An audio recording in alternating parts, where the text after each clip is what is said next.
Historia de los sistemas operativos Linux y Unix. Para conocer y entender la historia del sistema operativo Linux, nuestro tema de estudio en este curso, necesariamente tenemos que estudiar la de Unix y la de otros sistemas similares. Veremos que esta historia es una suma de muchas historias. Todo en cuanto a Linux comenzó en 1991, el 3 de julio de 1991. Ese día Linus Torvalds, el inventor de Linux, escribió un mensaje en un grupo de noticias de Internet. Era un grupo de noticias donde la gente discutía temas relacionados con el sistema operativo Minix. En ese mensaje él escribió pidiendo ayuda para encontrar información actualizada sobre los estándares POSIX. Más adelante entenderemos qué es POSIX. Él necesitaba documentarse al respecto porque ya estaba trabajando en el sistema operativo que más tarde se llamaría Linux. Casi 2 meses después, el 25 de agosto, volvió a escribir. Ese día ya dijo que estaba creando un nuevo sistema operativo parecido a Minix a modo de hobby y preguntó qué cosas les gustaba o les disgustaba de Minix para tenerlas en cuenta en el nuevo sistema operativo. Así nació Linux. En ese grupo de noticias le comenzaron a preguntar cosas sobre el sistema operativo.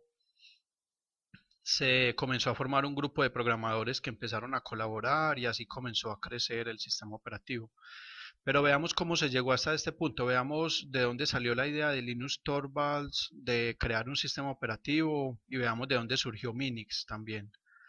Bueno, yendo más atrás, desde finales de la década de 1950, en los Estados Unidos de América se estaban comenzando a realizar pruebas para lograr avances en el concepto de tiempo compartido en los sistemas informáticos. En ese tiempo los computadores eran muy robustos y se destinaban a tareas muy específicas, pero mientras cumplían con alguna tarea no se podían usar para nada más. El concepto de tiempo compartido fue inicialmente propuesto por el matemático Robert William Bemer en 1957. En ese mismo año, el también matemático John McCarthy estaba liderando el primer proyecto ya para implementar un sistema de tiempo compartido en un equipo IBM 704. Pero realmente los avances más significativos se lograron con un proyecto que comenzó en 1963 y que estaba liderado por el físico Fernando José Corbato. Él trabajaba para el Instituto Tecnológico de Massachusetts. El proyecto se llamaba Multics y pretendía crear un sistema operativo que fuera de tiempo compartido. Se buscaba que muchas personas y dispositivos pudieran usar el poder del servidor central sin tener que esperar a que estuviera desocupado. Se buscaba como una solución a los cuellos de botella, pues en sí, que el servidor fuera capaz de servir a muchos clientes a la vez. A ese proyecto se unieron también la empresa General Electric y los laboratorios Bell, que hoy en día se llaman Alcatel-Lucent. Esos laboratorios Bell se llaman hoy en día así. En ese tiempo los laboratorios Bell eran una unidad de desarrollo e investigación de la empresa AT&T. Bueno, el sistema Multics comenzó en un mainframe General Electric 645. El proyecto consiguió mucho éxito en cuanto al desarrollo de nuevas tecnologías y la aplicación de nuevos conceptos. Por ejemplo, se lograron avances en el uso de la memoria virtual, en el uso de enlaces dinámicos que aceleraba el funcionamiento de muchos procesos del sistema operativo. Se consiguió que el sistema operativo permitiera la conexión de más procesadores, memoria y dispositivos de almacenamiento sin necesidad de apagar el servidor. También apareció el concepto de un sistema de archivos jerárquico, como se usa hoy en día. También desde el principio, por ejemplo, el sistema operativo fue diseñado como un sistema operativo seguro y así. Muchas cosas positivas se lograron con este proyecto. Fue pionero en muchas tecnologías que conocemos hoy. Y principalmente se logró el objetivo de desarrollar y aplicar el concepto de tiempo compartido. El problema que tuvo Multics fue que por ser tan ambicioso y complejo se estaba demorando mucho en salir al mercado. y en convertirse pues en un proyecto rentable para las empresas que estaban involucradas. Por eso en abril del 1969 los laboratorios Bell se retiraron del proyecto. Bueno, Multics continuó avanzando y la empresa Honeywell compró la división informática de General Electric, incluyendo a Multics. A finales de ese año 1969 ya lo estaban vendiendo y era usado y comprado por empresas, universidades y gobiernos. Era muy caro. El servidor con el sistema operativo costaba hasta 7 millones de dólares, pero en sí el proyecto estaba pensado así, para ser usado en grande, por empresas grandes. El proyecto estuvo vivo por muchos años. En octubre del año 2000 se apagó el último servidor que estaba en producción. Era del gobierno canadiense, del Departamento de Defensa. En la página de Multics se puede descargar el código fuente del sistema operativo. Ellos lo liberaron y se puede descargar. Bueno, volviendo al año de 1969, a los laboratorios Bell regresaron los programadores y trabajadores que estuvieron asignados al proyecto Multics, entre ellos Dennis Ritchie, físico y matemático de la Universidad de Harvard, también Ken Thompson, diplomado en ciencias y con un máster de ingeniería eléctrica y otro en ciencias de la computación de la Universidad de California, y otros programadores como Douglas McIlroy, Ruth Canaday y Joe Osana. En este mismo año, en 1969, estos dos últimos programadores, Ruth Canaday y Joe Osana, junto a Dennis Ritchie, estaban decididos a seguir con la idea de escribir un sistema operativo. Todos ellos, no solo estos, sino los otros, todos los programadores seguían pues con esa idea. Ideas que les había dejado pues Multics, crear ese sistema operativo, pero que no fuera tan complejo, que también fuera de tiempo compartido, por supuesto. Empezaron a pedirle a la empresa un computador de gama media para comenzar a trabajar, pero siempre les rechazaban el pedido, ni siquiera aceptaron alquilar uno para comenzar el proyecto. Siempre se decía que era mucho dinero para invertir en algo que ni siquiera era un proyecto bien montado, era solo una idea en ese momento. Todos ellos estaban asignados a diferentes tareas dentro de la empresa, pero Ken Thompson, Ruth Canaday y Dennis Ritchie, principalmente ellos, no dejaban la idea del sistema operativo y la iban estructurando. A punta de lápiz y tiza, en tablero, comenzaron a idearse el sistema de archivos, principalmente Ken Thompson, que también en ese mismo año, el 69, había escrito un juego llamado Viaje Espacial. Era un juego que simulaba un viaje por el espacio, viajando a través de nuestro sistema solar. De paisaje se veían los astros del sistema solar y se podía aterrizar en diferentes planetas y lunas, pero era muy complicado. Algunas órdenes había que darlas escribiendo comandos y jugándolo, calculando el consumo de CPU y recursos del servidor que se gastaban por jugarlo pues un rato, podía consumirse hasta unos $75. Era un juego que estaba escrito inicialmente para Multics, era un juego entonces muy grande y muy pesado. Ya él lo había reescrito en Fortran y Dennis Ritchie le ayudó a reescribirlo para jugarlo en un computador PDP-7. Eso no fue muy sencillo, tuvieron que dedicar mucho tiempo a programar todo lo que tenía que ver con gráficos y mucho de ese trabajo lo tenían que hacer en el lenguaje de máquina de ese computador.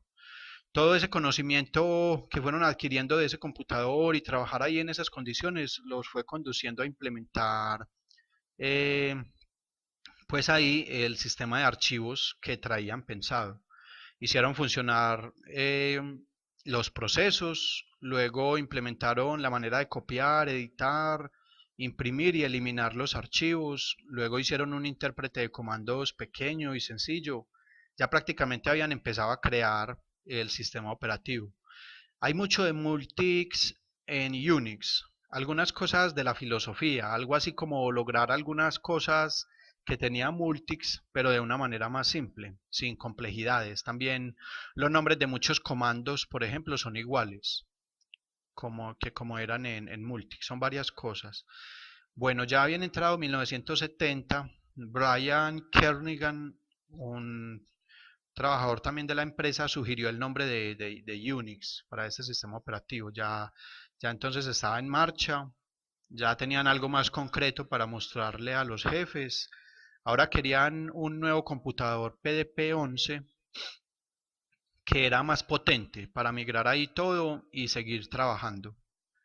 Por sugerencia de Joe Osana, hicieron esta propuesta a los jefes e incluyeron la promesa de construir un programa para editar textos, un procesador de palabras, que era un programa muy apetecido en ese tiempo, un buen procesador de palabras que prestara buenos servicios. Pero los jefes seguían sin convencerse del todo, pero gracias a los esfuerzos de Lee McMahon, esto lo cuenta Dennis Ritchie, que gracias a los esfuerzos de este señor Lee McMahon, en mayo se hizo el pedido de un computador PDP-11, donde ya ellos iban a poder seguir trabajando. Era un computador muy nuevo y el disco para el almacenamiento les iba a llegar apenas en diciembre. Bueno, cuando todo estuvo listo, se pusieron a trabajar y rápidamente migraron todo al nuevo sistema y comenzaron a mejorarlo. Esa máquina, ese computador costó $65.000, se cuenta. Ellos implementaron el procesador de palabras que habían prometido y en el segundo trimestre de 1971 ellos fueron capaces ya de instalarle este sistema operativo a unas terminales Teletype modelo 37. Ellos instalaron ahí ese sistema operativo y lo instalaron en una oficina a varias personas, al departamento de patentes de la empresa para la preparación de las solicitudes de patentes. Y dotaron al procesador de palabras con la posibilidad de numerar los renglones, que era un requisito de la oficina de patentes. Este programa se llamaba ROV. Bueno, este periodo en sí marcó un hito entre lo que es costo-beneficio en cuanto al uso de la tecnología, porque ya las oficinas estaban dotadas de máquinas que prestaban un gran servicio y ahorraban tiempo. Todo esto les dio la credibilidad y propiedad de pedir una nueva máquina para seguir experimentando. Así consiguieron uno de los primeros sistemas PDP 1145 que fueron construidos. Era un computador ya más avanzado. En este punto ya el sistema operativo estaba siendo desarrollado principalmente por Dennis Ritchie y Ken Thompson. Bueno, parte del sistema y las aplicaciones que estaban escribiendo eran creadas en el lenguaje de programación B. Pero en 1971, Dennis Ritchie comenzó a crear el lenguaje de programación C. Y ahora estaban escribiendo los programas en ese nuevo lenguaje. Se dieron cuenta que era realmente útil y eficiente. Lo siguieron haciendo así. En noviembre de 1971 se publicó el primer manual del sistema operativo. En 1972 se implementaron las tuberías, los pipes. En próximos videos aprenderemos sobre esto. Esto fue una sugerencia de Douglas McIlroy. Al principio no se le dio mucha importancia ni prioridad a esto, pero luego se convirtió en una de las características más admiradas de Unix. Para esto tuvieron que reconfigurar varios comandos para que fueran compatibles con esta nueva filosofía de trabajo. También se introdujeron las características para redirigir la salida de los procesos. Esto es que la salida de un comando podría ser enviada a un archivo o a una impresora. Ellos mismos, los creadores de Unix, consideran un gran salto, consideran que se dio un gran salto cuando en 1973 se reescribió el núcleo del sistema operativo en el lenguaje C. Ahí se terminó de dar los últimos toques de portabilidad que el sistema requería para ser, pues, de verdad completamente exitoso. Bueno, en aquel entonces AT&T era un monopolio regulado y no podía entrar al negocio de la informática, no podía al menos convertir a Unix en un producto comercial completo. Lo que hizo fue que comenzó a compartir bajo licencias académicas de bajo costo el sistema operativo Unix con universidades, aunque también con empresas y con el gobierno. Estas licencias incluían el código fuente del sistema operativo. Varias empresas y universidades tomaron ese código fuente y crearon sus propias versiones, que se volvieron competencia de AT&T. Con el tiempo habían ya docenas de versiones con diferentes nombres que se comenzaron a vender en el mercado. Cuando AT&T pudo comercializar su invento, creó una división comercial para la explotación comercial pues, de Unix. El desarrollo siguió liberando las versiones 4, 5 y 6 en el transcurso de la década del 70. En ese tiempo ya se hacían reuniones científicas con el tema de Unix, con distinguidos conferencistas que hablaban, por ejemplo, del descubrimiento de errores en el sistema y la forma de arreglarlos. Se calcula que en 1978 había unas 600 instalaciones de algún tipo de Unix ejecutándose en el mundo. En 1978, AT&T, o sea, los laboratorios Bell, liberaron la versión 7 del sistema operativo, que fue muy exitosa. Después desarrolló Unix Systems 3, basado en la versión 7. Esta versión se liberó en 1981. Después, en 1983, AT&T desarrolló la distribución Unix Systems 5. De esta hubieron varias entregas. La más notable es la versión Unix Systems 5 Release 4. Esta versión se hizo en conjunto con Sun Microsystems y contenía las mejores características de otras distribuciones, de otras empresas o universidades que habían alcanzado cierto éxito. Tomó, por ejemplo, el protocolo TCP de un sistema Unix que se llamaba BSD. Tomó el sistema de drivers x86 de otro sistema llamado Xenix y así por el estilo, varias cosas de varios sistemas. También en 1983 se estaban dando los primeros pasos para usar en Unix un sistema de ventanas, un sistema GUI. Desde ese tiempo hasta hoy en día, los sistemas GUI proporcionan una mayor comodidad al usar el sistema operativo, pero no proporcionan la manera de ejecutar y aprovechar todas las opciones y características de un sistema Unix o tipo Unix. Siempre es necesario conocer el trabajo en la línea de comandos, que en estos sistemas se llama terminal o consola. Después, entre 1985 y 1989, se liberaron las versiones 8, 9 y 10 de Unix, pero estas fueron usadas principalmente por universidades. Bueno, la alianza entre AT&T y Sun Microsystems para crear Unix Systems 5 Release 4 fue criticada por otras empresas que decían que con esta alianza la empresa Sun Microsystems iba a tener una injusta ventaja comercial. Y entonces para contrarrestar esa unión, varias empresas formaron un grupo llamado Open Software Foundation. A veces lo llamaban la pandilla de los 7 porque eran 7 empresas las que formaron ese grupo. Bueno, AT&T y otras empresas lo que hicieron entonces fue fundar también un grupo diferente llamado Unix International. Ambos grupos lo que hacían era tratar de crear un modelo de estándar abierto, un modelo de estándares abiertos. Esto es una serie de normas y estándares que se usarían en los sistemas Unix para lograr interoperabilidad y compatibilidad.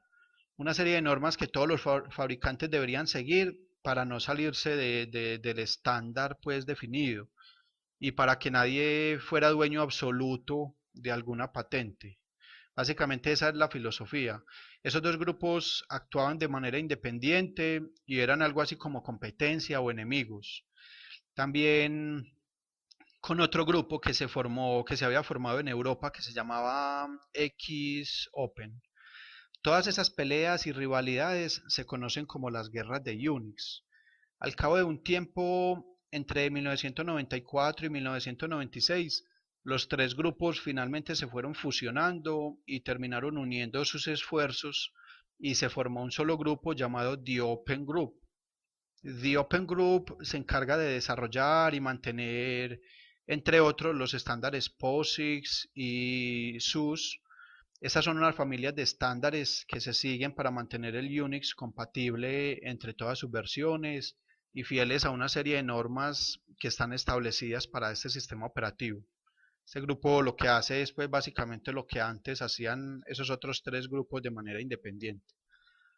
Bueno, siguiendo con la historia del Unix original, el de AT&T, el de los laboratorios Bell, en 1993 la empresa Nobel compró la división comercial de Unix de AT&T junto con la propiedad intelectual, o sea, junto con Unix. Esto fue en el momento en que AT&T estaba en una disputa legal contra la Universidad de Berkeley. Más adelante hablaremos sobre esa disputa legal. En 1995, Nobel vendió el producto Unix a una empresa que se llama Santa Cruz Operation, pero se quedó con algunos derechos del programa y de la marca. Santa Cruz Operation continúa la comercialización de System 5 en su producto UnixWare, que durante cierto tiempo pasó a llamarse Open Unix, aunque ya otra vez tiene el nombre de UnixWare. Santa Cruz Operation en 2001 vendió los derechos de Unix a una empresa llamada Caldera, que luego se llamó Grupo SCO. Esta empresa se declaró en bancarrota en 2007 y luego en 2011 la empresa fue adquirida por otra empresa llamada Unixis, pero esta empresa también se declaró en bancarrota en agosto de 2012. Parece que fuera el fin para el Unix, que es el original o que más se asemeja al original de los laboratorios Bell, el verdadero y único Unix creado por Dennis Ritchie y Ken Thompson. Bueno, como habíamos dicho, en la década de los 70 muchas empresas y universidades compraron el Unix de AT&T que contenía el código fuente. Estaba permitido cambiar el código y mejorarlo. Muchos crearon entonces sus propias versiones dependiendo de sus necesidades. Eso ocurrió, por ejemplo, en la Universidad de California, en Berkeley. Ellos en 1974 adquirieron una licencia del Unix original de AT&T y comenzaron a estudiarlo y a usarlo en sus computadores y a mejorarlo también. En 1977, el estudiante William Nelson Joy creó una versión de Unix que incluía Pascal y otras mejoras. La llamó Berkeley Software Distribution.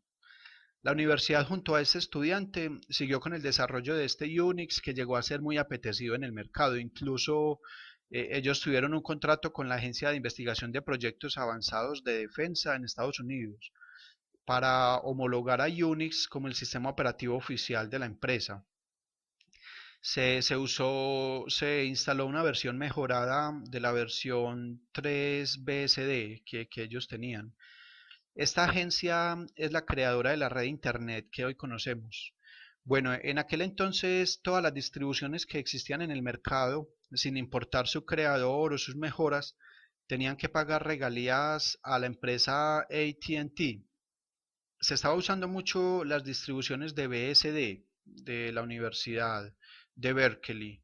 Esa distribución tenía un protocolo que se llamaba TCP, que gustaba pues mucho y era muy útil, pero quien comprara ese sistema operativo tenía que tener también una licencia de AT&T. Esas son pues las regalías que ellos recibían, así de esa manera.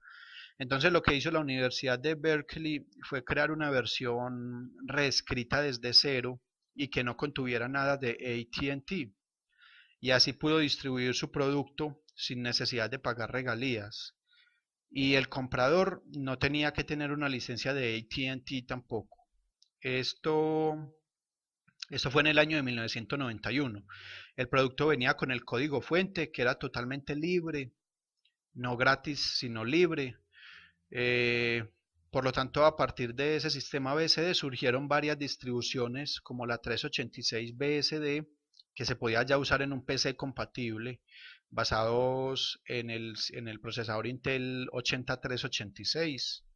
386 BSD tuvo poco éxito, pero fue el punto de partida para que nacieran varios sistemas operativos, por ejemplo, FreeBSD y NetBSD, que son gratuitos y libres y que siguen activos hoy en día.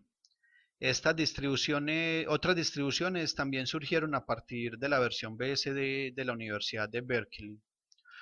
Con esa versión totalmente nueva de la Universidad de Berkeley, como decíamos, la empresa AT&T dejó de recibir regalías y ya no era necesario pagarle pues a AT&T para usar el BSD.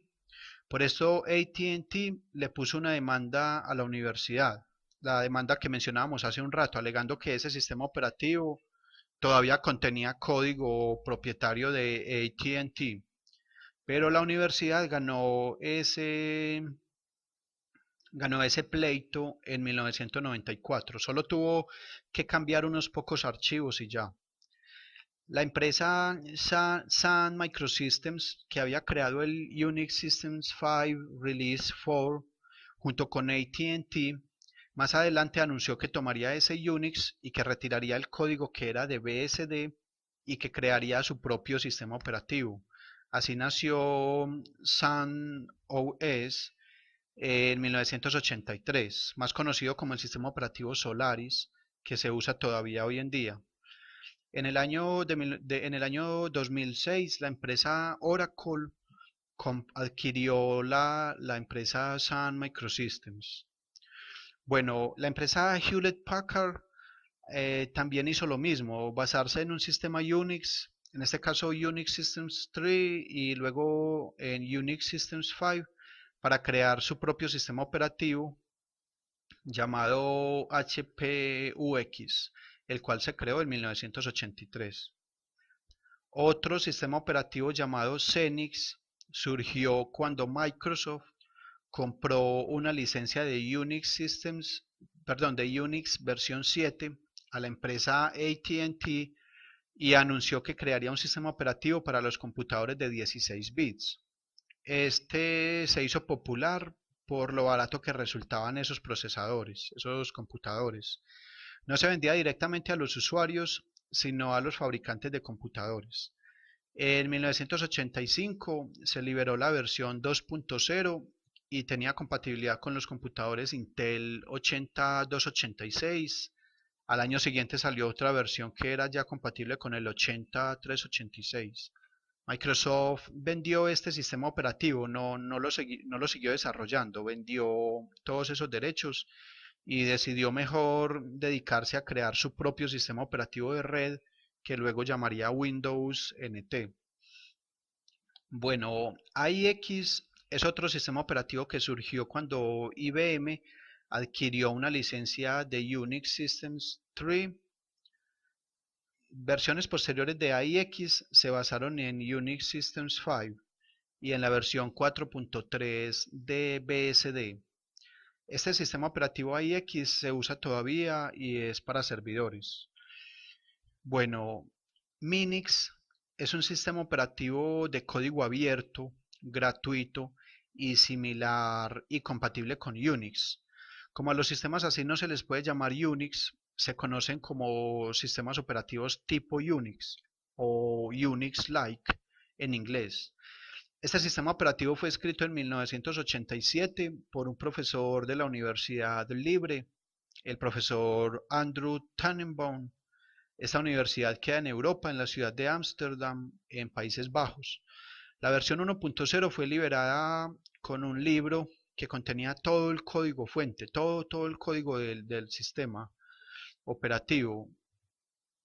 Lo creo porque Unix era ya muy complejo y normalmente corría en máquinas grandes. En cambio, Minix es sencillo y pequeño y era perfecto para él como profesor para enseñar a los estudiantes en la materia de sistemas operativos. Por eso la idea de que este sistema operativo permaneciera siempre simple y no complicarlo mucho. Este sistema operativo fue muy estudiado por Linus Torvalds, que después crearía el Linux que conocemos. En la página web de Minix lo podemos descargar, sigue siendo sencillo, aunque se le ha ido ya implementando varias características pues a través del tiempo. Otro sistema operativo del que debemos hablar es GNU, que significa No Unix. Este sistema operativo compatible con Unix fue ideado por Richard Stallman. Él creó la Fundación para el Software Libre en 1985 con el propósito de promover la creación y el uso de software libre. El propósito más importante de esta fundación fue la creación del sistema operativo GNU, para lo cual comenzó a recaudar fondos y programadores que quisieran colaborar con el proyecto. Sería una nueva implementación de un sistema tipo Unix, pero completamente abierto, sin licencias prohibitivas ni nada de esto. Para esto, Richard Stallman logró crear la licencia GPL, dando como un marco legal a todo lo que tenía que ver con el software libre. El nuevo sistema operativo no ha conseguido crear un núcleo que fuera realmente estable para permitir liberar una versión oficial del sistema operativo. Pero mientras tanto sí se crearon todos los otros programas que acompañan a un sistema operativo. Todos eran de código abierto y también gratuitos. Más tarde todos esos programas se unieron con el núcleo que estaba escribiendo Linus Torvalds para formar lo que hoy conocemos como Linux, como el sistema operativo ya completo Linux, aunque la forma correcta sería GNU Linux, y así lo prefieren muchos, especialmente los creadores y colaboradores del proyecto GNU. Ahora volvamos al principio de este video, cuando hablamos del mes de julio de 1991 y sobre los mensajes que Linus Torvalds estaba poniendo en internet. Recordemos que él ya venía pues trabajando en su sistema operativo, él muy pronto empezó a ver buenos resultados. Bueno, Linus Torvalds nació el mismo año que Unix, en 1969. Él tuvo su primer contacto con un computador a los 11 años y estudió en la Universidad de Helsinki, en Finlandia. Se graduó como ingeniero de software y obtuvo también una maestría en ciencias de la computación. Comenzó a crear el sistema operativo, como ya sabemos, en 1991, mientras aún era estudiante de la universidad. Había adquirido ese mismo año su nuevo computador Intel 8386 por $3.500. Eso le costó, era de 33 MHz y tenía 4 megabytes de memoria RAM. Lo compró para pagarlo en varias cuotas. Tenía instalado el sistema operativo Minix. Inicialmente el sistema que estaba desarrollando no era portable, solo trabajaba en su computador Intel 8386 y era más como un emulador de terminal que servía para ejecutar programas en su computador. Al principio todavía necesitaba de Minix para poderlo compilar. El proyecto fue madurando, él entendió que realmente se podía convertir en un sistema operativo completo, ya con la ayuda de otros programadores con los que contactó pues por internet. Con esa ayuda ya se pudo lanzar la versión 0.01. Esto fue en septiembre de 1991. Luego salieron otras versiones, a la vez que iban madurando otras ideas como el nombre del programa, que inicialmente era Frix, pero finalmente acogió el nombre de Linux. Este nombre Frix es una suma de lo que es la palabra freak, también de lo que es la palabra free, de gratis, y la X, que es pues la X de Unix. Ese nombre de Linux eh, ya él lo había tenido en cuenta, pero él mismo lo había rechazado, porque sentía que era algo egocéntrico llamarlo así, pero su amigo Ari Lemke, perdón, terminó de convencerlo de usar el nombre de Linux. Bueno, también en ese periodo se decidió usar la licencia GPL para la distribución del sistema operativo.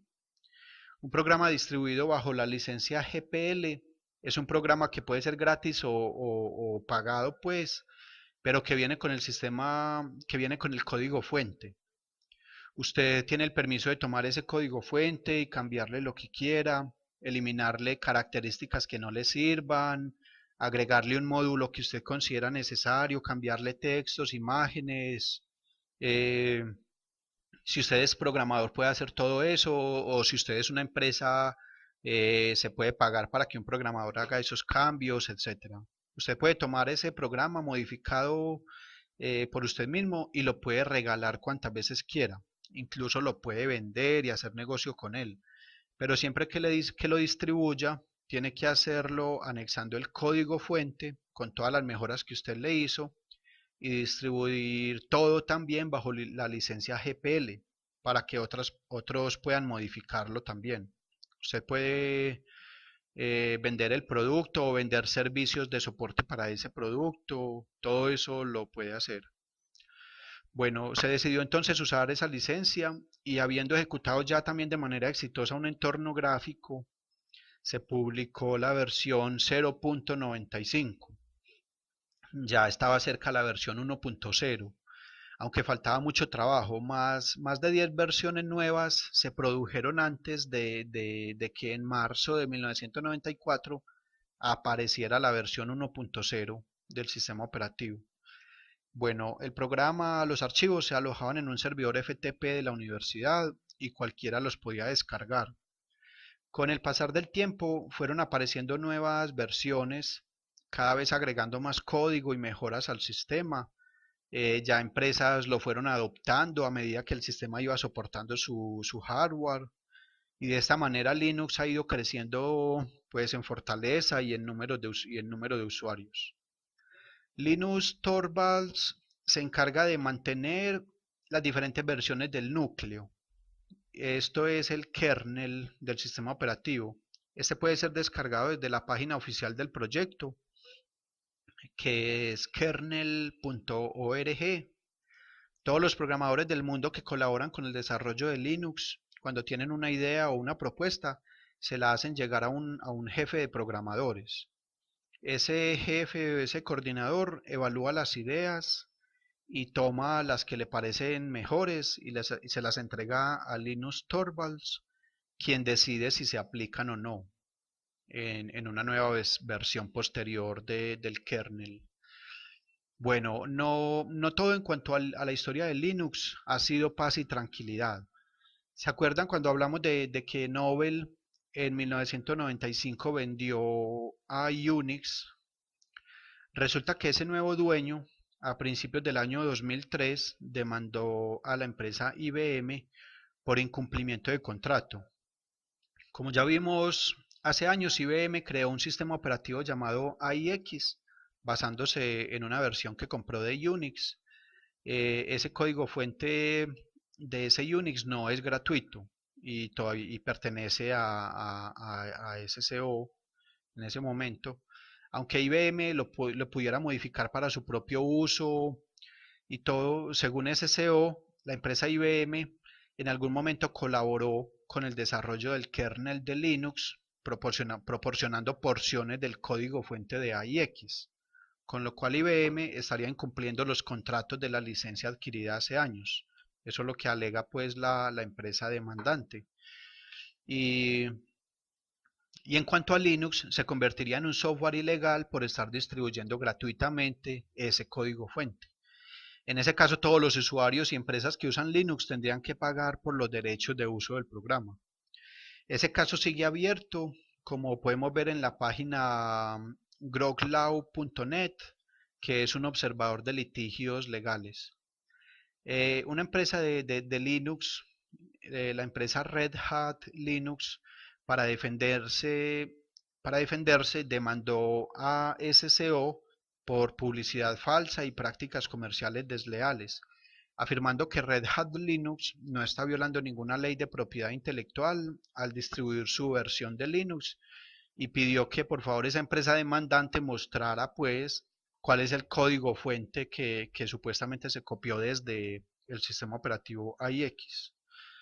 Bueno, la empresa Nobel salió al ruedo de todo este problema a hablar sobre la transacción económica que se había realizado en 1995 cuando vendió a Unix. Novell afirma que vendió el programa Unix, pero solo los permisos para distribuirlo y venderlo, que el verdadero dueño de Unix y de la marca Unix todavía es Novell.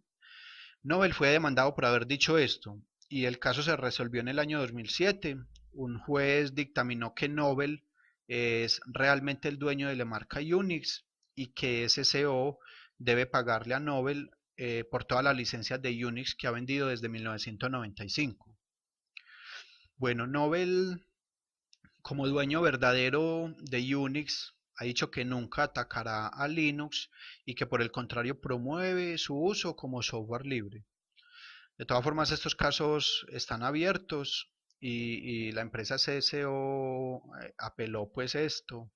La empresa SSO ha cambiado de nombre varias veces y está en bancarrota, como vimos anteriormente. Está envuelta en estos pleitos legales y en otros similares. Tocará ver en qué termina todo este asunto, pues como dije antes, varios de estos casos todavía están abiertos o en proceso de apelación hoy en día. Esto es en el segundo semestre de 2012. Bueno, hablemos un poco de otro concepto importante de Linux que debemos entender, las distribuciones. Lo que se conoce como una distribución Linux o distribución GNU Linux se compone del núcleo que Linus Torvalds y sus colaboradores mantienen, sumado a las aplicaciones del proyecto GNU u otras aplicaciones gratuitas que se quieran usar. Las aplicaciones normales que vienen en un sistema operativo, pues aplicaciones como editores de texto, editores de imágenes, reproductores de video y de audio, navegadores de internet, herramientas para comunicación en redes, etcétera. Todo esto conforma un sistema operativo completo que puede ser instalado en un computador de escritorio, en un computador portátil o en un servidor. Mm, Hay distribuciones específicas para servidores, hay distribuciones específicas para jugadores. Esto sería, por ejemplo, un Linux diseñado para dar mayor prioridad a la eficiencia en cuanto al uso de memoria, de los gráficos.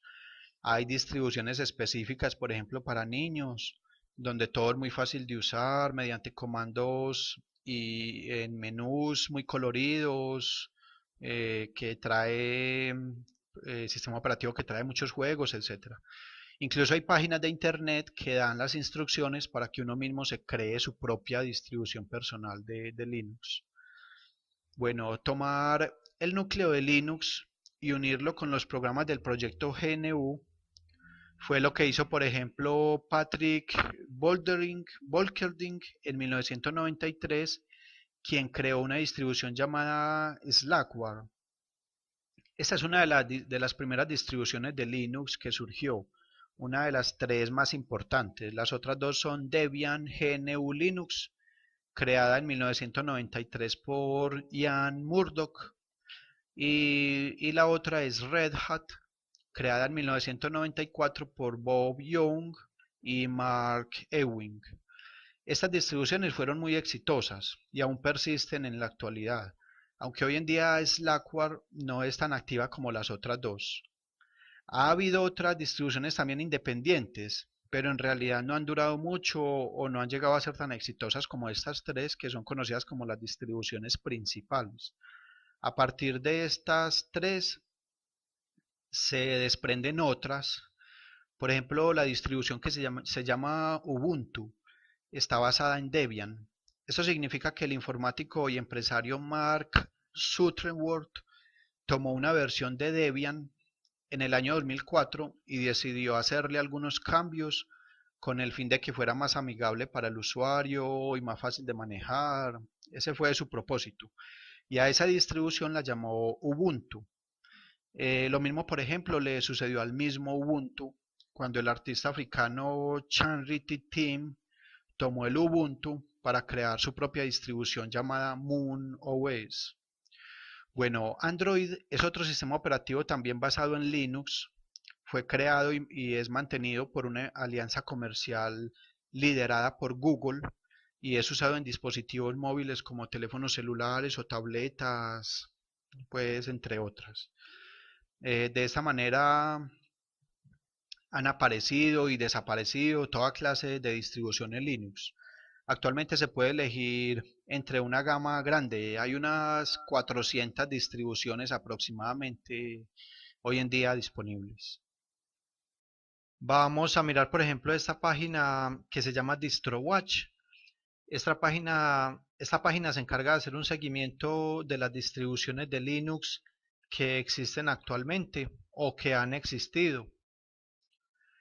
Hace un seguimiento en cuanto a si está activa o no. También brinda información general acerca de la distribución. Vamos a buscar, por ejemplo, una distribución que se llama Linux Mint.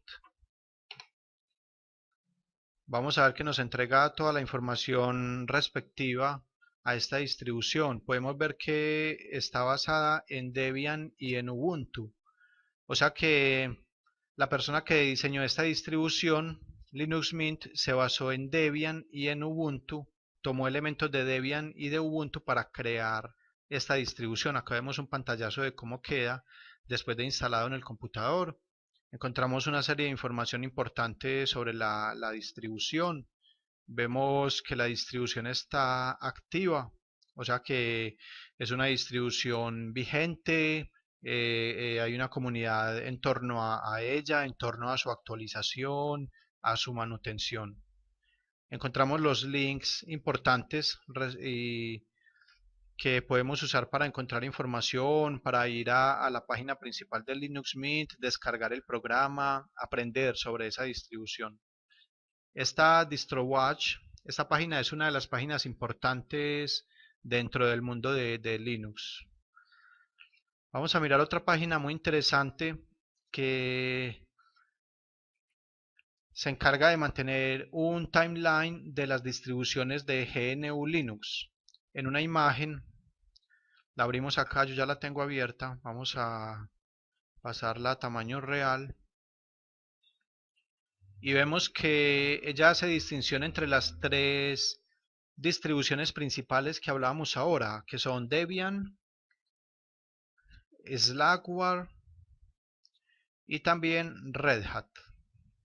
Vemos que sigue su línea de tiempo hasta la actualidad, esas tres distribuciones principales, y observamos con todas estas ramas toda la cantidad de distribuciones que han surgido a partir de ellas, en este caso de Debian.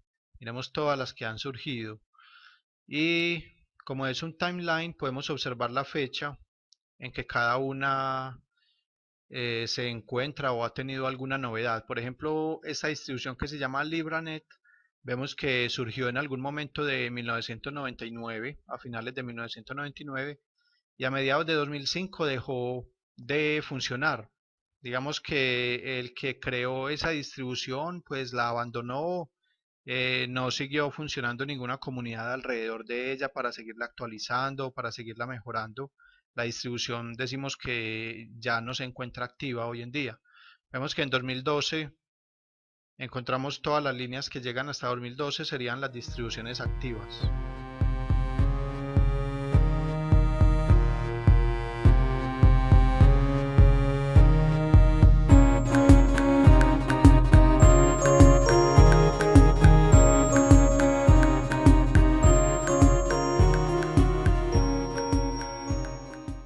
A ese proyecto se unieron también la empresa General Electric y los laboratorios Bell, que hoy en día se llaman Alcatel-Lucent. Esos laboratorios Bell se llaman hoy en día así. En ese tiempo los laboratorios Bell eran una unidad de desarrollo e investigación de la empresa AT&T. Bueno, el sistema Multics comenzó en un mainframe General Electric 645. El proyecto consiguió mucho éxito en cuanto al desarrollo de nuevas tecnologías y la aplicación de nuevos conceptos. Por ejemplo, se lograron avances en el uso de la memoria virtual, en el uso de enlaces dinámicos que aceleraba el funcionamiento de muchos procesos del sistema operativo. Se consiguió que el sistema operativo permitiera la conexión de más procesadores, memoria y dispositivos de almacenamiento sin necesidad de apagar el servidor. También apareció el concepto de un sistema de archivos jerárquico, como se usa hoy en día. También desde el principio, por ejemplo, el sistema operativo.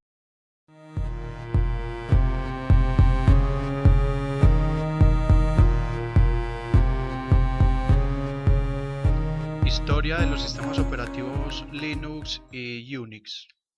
Para conocer y entender la historia del sistema operativo Linux, nuestro tema de estudio en este curso, necesariamente tenemos que estudiar la de Unix y la de otros sistemas similares.